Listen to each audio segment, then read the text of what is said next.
अब राजनीति में कल क्या होगा किसी को नहीं मालूम, मगर अमित शाह को 40 साल की राजनीति मालूम है। पिछड़ों का वोट कट रहा है, ईबीसी का वोट कट रहा है, अल्पसंख्यकों का वोट कट रहा है, मतलब हिंदुस्तान के गरीब लोगों का वोट कट रहा है। अंबानी का नहीं कट रहा, अडानी का नहीं कट रहा, हिंदुस्तान के गरीब लोगों का वोट कट रहा है, क्योंकि वो नहीं चाहते कि कुछ भी हो जाए, इलेक्शन कमिश्नर कुछ भी कर दे, उनके खिलाफ कानूनी कार्रवाई नहीं की जा सकती। वोटाधिकार यात्रा का आज 11वां दिन और मुजफ्फरपुर में बड़ी जनसभा को संबोधित करते हुए राहुल गांधी, तेजस्वी यादव, एमके स्टालिन, प्रियंका गांधी, इस वक्त हमारी मौजूदगी उसी ग्राउंड में है। लेकिन जिस तरीके से राहुल गांधी मुजफ्फरपुर में गरजे हैं और सरकार पर हमलावर नजर आए हैं, वो आपको हम सुनाते हैं। आपने इस यात्रा में हमारी मदद की, अपनी शक्ति आपने यात्रा में डाली और यात्रा पूरे बिहार में यात्रा ने पूरे बिहार में लोगों के जबानों पर, बच्चों के जबानों पर एक नारा, वोट चोर, वोट चोर। अभी मैं आ रहा था, छोटे छोटे बच्चे थे, छोटा सा ग्रुप था, मैं वहां से निकला, मेरी ओर देखा और कहा, नरेंद्र मोदी वोट चोर। छोटे बच्चे, 6-6 साल के बच्चे अब बात समझ गए हैं कि हिंदुस्तान में वोट चोरी की जा रही है। अब देखिए, कुछ समय पहले अमित शाह ने कहा कि बीजेपी 40-50 साल अब राज करेगी। याद है आपको? अब राजनीति में कल क्या होगा किसी को नहीं मालूम, मगर अमित शाह को 40 साल की राजनीति मालूम है। कैसे? वोट चोर। इलेक्शन आता है, ओपिनियन पोल आते हैं और उसमें ओपिनियन पोल, हमारे जो मीडिया वाले कहते हैं, हरियाणा में कहा कि कांग्रेस पार्टी जीतेगी, नरेंद्र मोदी और अमित शाह कहते हैं बीजेपी जीतेगी, और आंकड़े देते हैं 300 पार। 2014 में, 2019 में ओपिनियन पोल कुछ और कह रहे थे। नरेंद्र मोदी जी 2019 के चुनाव के बाद रिजल्ट आने से पहले प्रेस कॉन्फ्रेंस करते हैं, कहते हैं 300 सीटें आएंगी।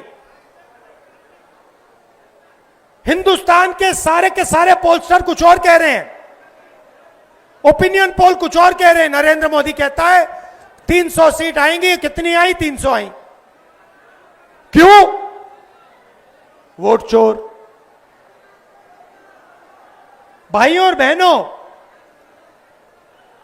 सच्चाई है कि यह पहले गुजरात में शुरू हुआ, यह 2014 से पहले गुजरात में शुरू हुआ, और 2014 में नेशनल लेवल पे ये लोग इसको लाए। गुजरात मॉडल आर्थिक मॉडल नहीं है, गुजरात मॉडल वोट चोरी करने का मॉडल है। और इस मॉडल को ये 2014 में नेशनल लेवल पे लाए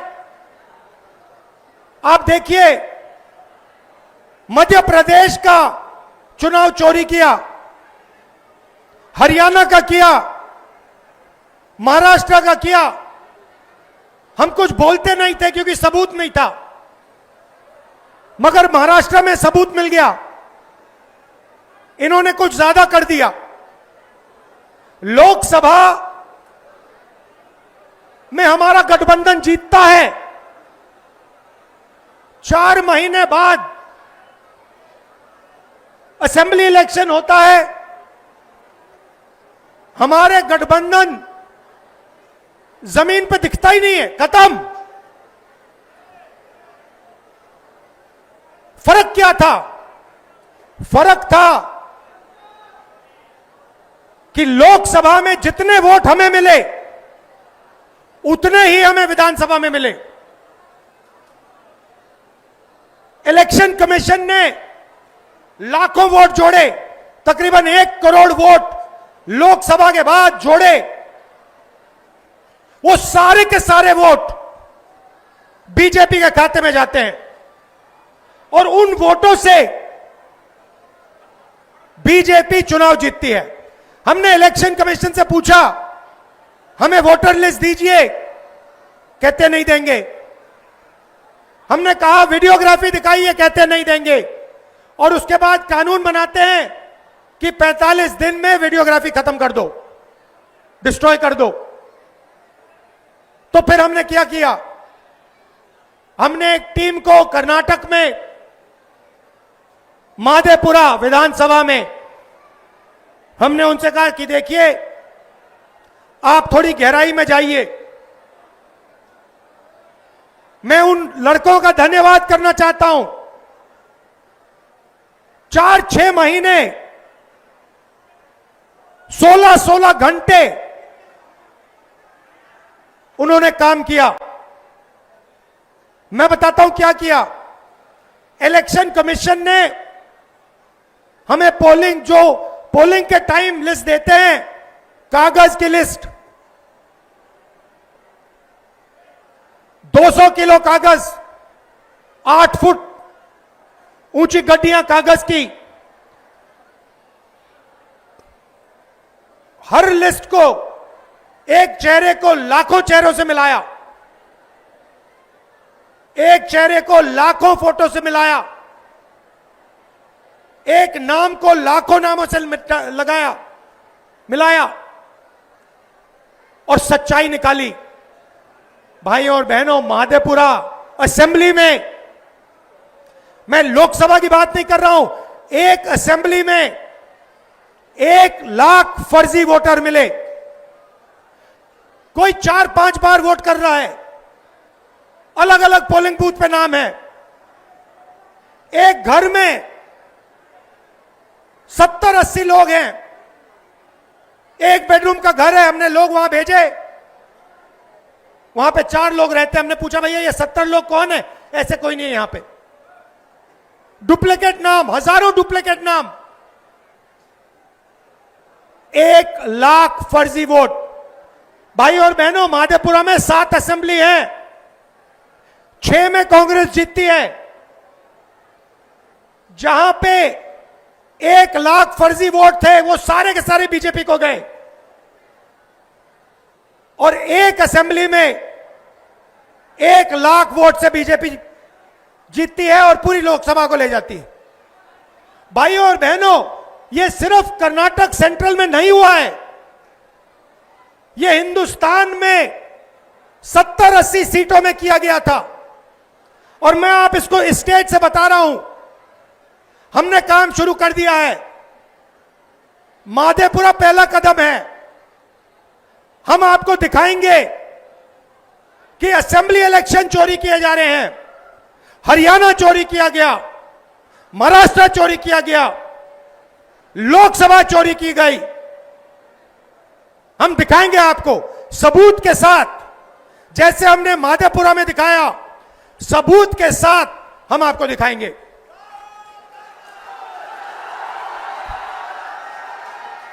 और ये वोट चोरी क्यों की जा रही है? आप देखिए, ये संविधान जो है, ये अंबेडकर जी का संविधान है, ये अंबेडकर जी का संविधान है, ये हमारे लिए पवित्र किताब है।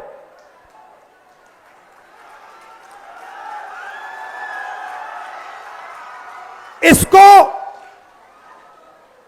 दुनिया की कोई शक्ति नहीं छू सकती है।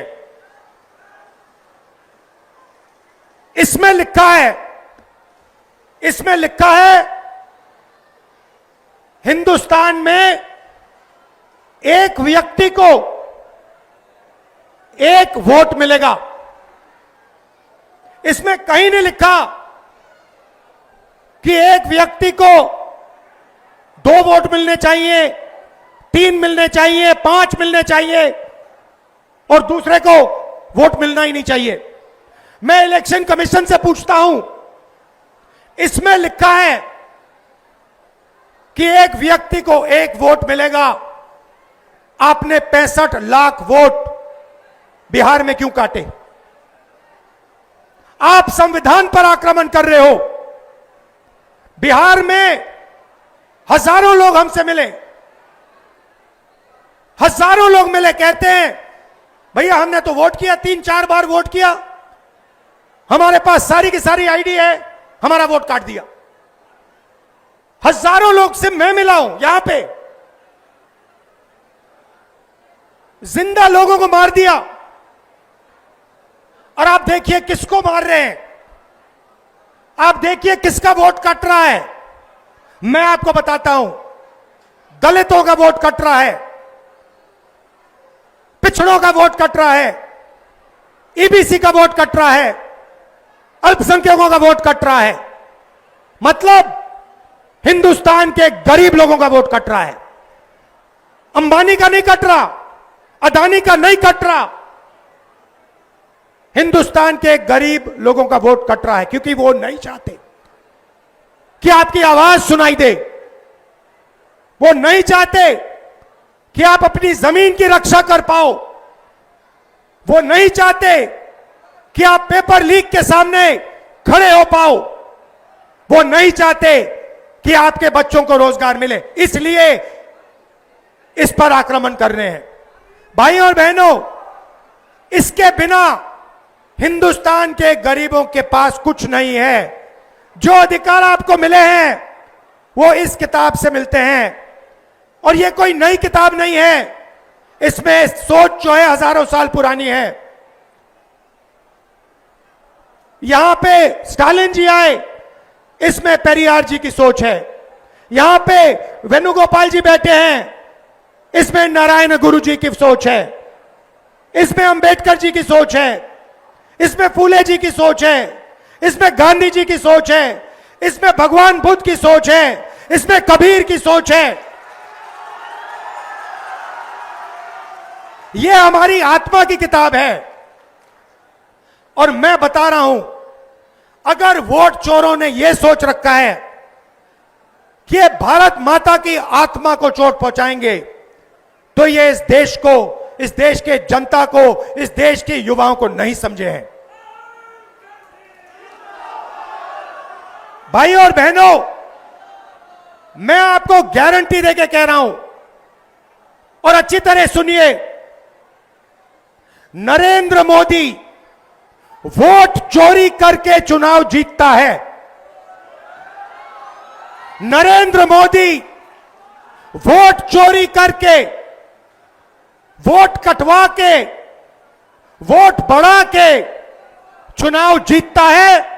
और नरेंद्र मोदी और अमित शाह की मदद हिंदुस्तान का इलेक्शन कमीशन करता है।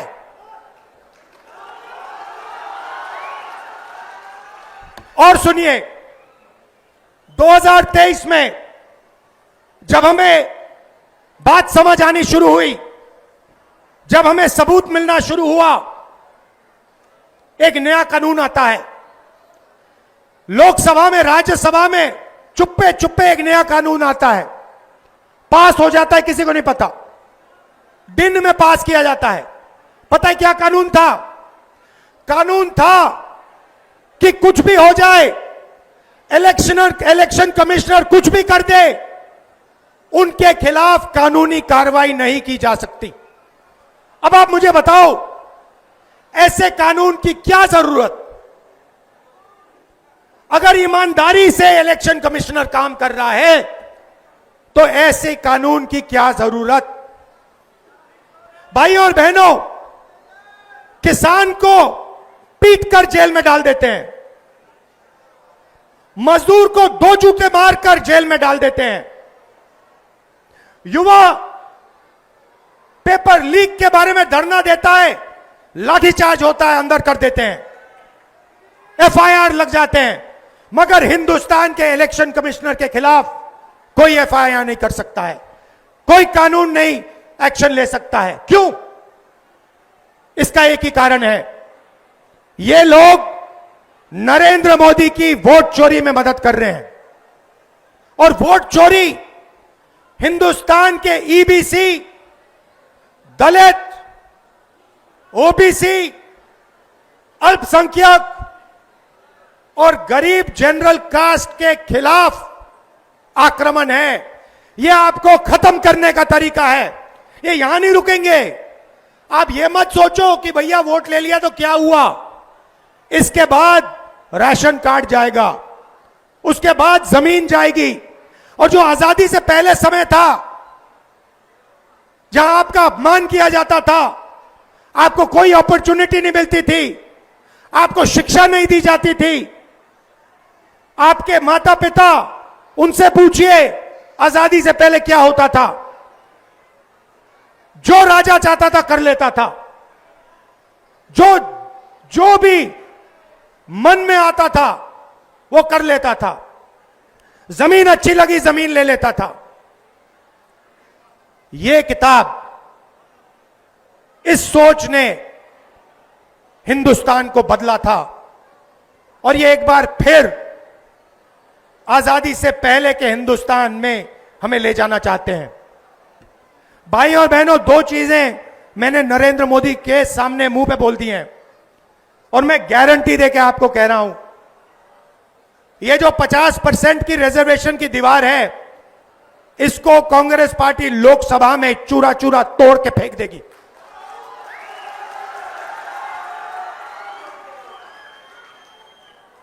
इसका चूरा बना के हम परे कर देंगे। भाइयों और बहनों, कॉर्पोरेट इंडिया देखिए, मीडिया देखिए, मैं आपसे पूछना चाहता हूं, हिंदुस्तान के बड़े बड़े एंकर्स हैं, टीवी पे आते हैं, आप इन सबको जानते हो। मुझे इनमें से एक ओबीसी, एक ईबीसी, एक दलित नाम बता दो। मुझे एक नाम बताओ, मीडिया में दलित नाम बताओ, ओबीसी नाम बताओ, ईबीसी नाम बताओ, कहां है? आदिवासी नाम बताओ, कहां है? एक भी नहीं है। और ये नैरेटिव बनाते हैं। आप देखना, यहां पे करोड़ों लोग आए हैं यात्रा में, मीडिया कुछ नहीं दिखाता, कुछ नहीं दिखाता। ट्रंप ने आज कहा, सुनिए, ट्रंप ने आज कहा कि जब हिंदुस्तान पाकिस्तान का युद्ध हो रहा था, मैंने फोन उठाया और नरेंद्र मोदी से कहा कि सुन, ये जो तू कर रहा है इसको 24 घंटे के अंदर बंद कर। और नरेंद्र मोदी ने 24 घंटे में नहीं, 5 घंटे में सारा का सारा रोक दिया। मीडिया नहीं कहेगी भाइयों बहनों, मीडिया नरेंद्र मोदी की है, मीडिया अंबानी की है, मीडिया अदानी की है, मीडिया हमारी नहीं है, तेजस्वी की नहीं है, स्टालिन जी की नहीं है, आदिवासियों की, दलितों की, पिछड़ों की, ईबीसी की नहीं है। मीडिया छोड़िए, कॉर्पोरेट इंडिया देखते हैं। अदानी, अंबानी, टाटा, बिरला, मुझे बताओ इनमें से ईबीसी कौन है, दलित कौन है, आदिवासी कौन है, पिछड़ा कौन है? नाम बताओ। एक नाम नहीं मिलेगा। जुडिशरी में देखो, आदिवासी नाम, दलित नाम, पिछड़ों का नाम बता दो, एक नहीं मिलेगा। प्राइवेट अस्पतालों की मालिक की लिस्ट निकालो, वहां नहीं मिलेगा। शिक्षा की संस्था, यूनिवर्सिटी, कॉलेजेस, इनकी लिस्ट निकालो, वहां नहीं मिलेगा। आप हो ही नहीं कहीं। 90% हिंदुस्तान कहीं है ही नहीं। इसीलिए ये वोट चोरी कर रहे हैं, क्योंकि ये जानते हैं जिस दिन आपकी आवाज ठीक से सुनाई दे गई, उस दिन हिंदुस्तान बिल्कुल बदल जाएगा। इसीलिए दूसरी बात मैंने नरेंद्र मोदी से कही, सामने जाति जनगणना हिंदुस्तान में होगा, दूध का दूध, पानी का पानी होगा।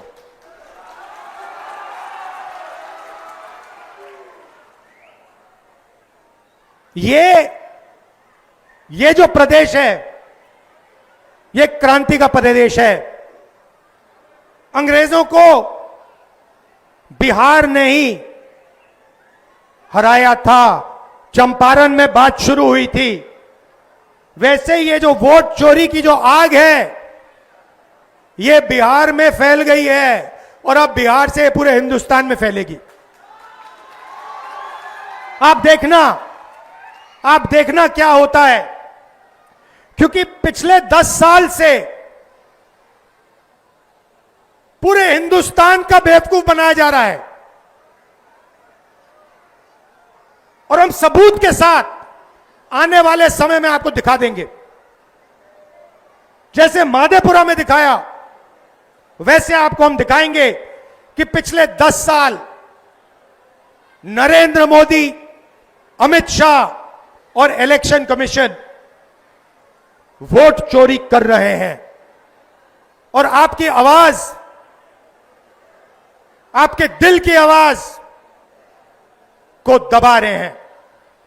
आप सब आए, आपने यात्रा की मदद की, आपने हम सब की मदद की।